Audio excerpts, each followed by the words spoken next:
Still here on Election Brief with me, Araba Kumson. Let's turn our attention on the United Progressive Party, yes, the UPP. It's calling for a review of the Constitution to limit the powers of the President if the country anticipates any meaningful development. Presidential candidate Akwesi Adai Odike says the Constitution gives too much power to the executive. This, he says, is part of the major problems inhibiting the development of the country. He was speaking at the National Delegates Congress and manifesto launch of the UPP. Nanaya Ojima has more.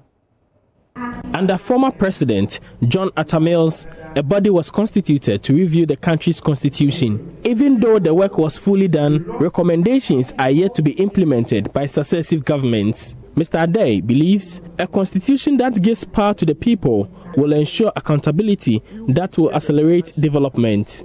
We don't have a system now. Everything is in a mess. The Constitution has given so much power to the President that the President can do whatever he wants to do and get away with it. It has collapsed our institutions. It has put fear in Ghanaians to demand what is DS. Checks and balances is no more there. The executive arm of the government goes to Parliament and pick 50% of the ministers. You know what it means? Nobody can impeach any sitting president because the 50% are jobs, they have created jobs for them. So they can't impeach their master. The president appoints virtually every head of institution. So everything in this country is in the pocket of the president. The UPP is promising a total overhaul of Ghana's educational system to ensure second-cycle institutions specialize in fields relevant for development. Mr. Adai says workshops and laboratories will be built across the country to practicalize education.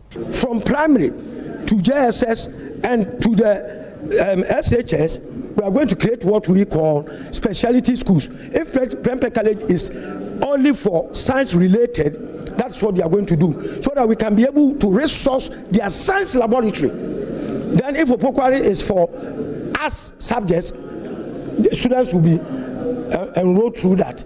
So we are going to create specialty schools. We are not going to mix them like as it is now, no.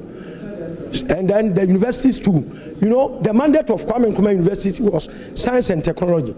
Since they lost that mandate, they are not, inventing things that used to be. So we are going to, in a sense, what we want to bring home is to bring technology into our educational curriculum, national policy agenda backed by law. What it means is that every political party cannot draw their own manifesto. We have a national policy. Every political party will pick their manifesto from the national policy.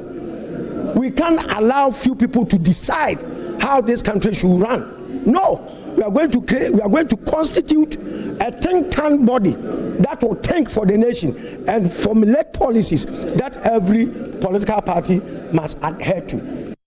From Kumasi for JoyNews, Nanaya Ojima reporting. And here in Accra, I'm Araba Kumson. All too soon, we've come to the end of the program. Remember, you can join us. We want to hear from you. So drop your comments, drop your contributions, anything you have to say about the program or the issues that we raise in the program on our Facebook page. Stay tuned for the rest of our programs.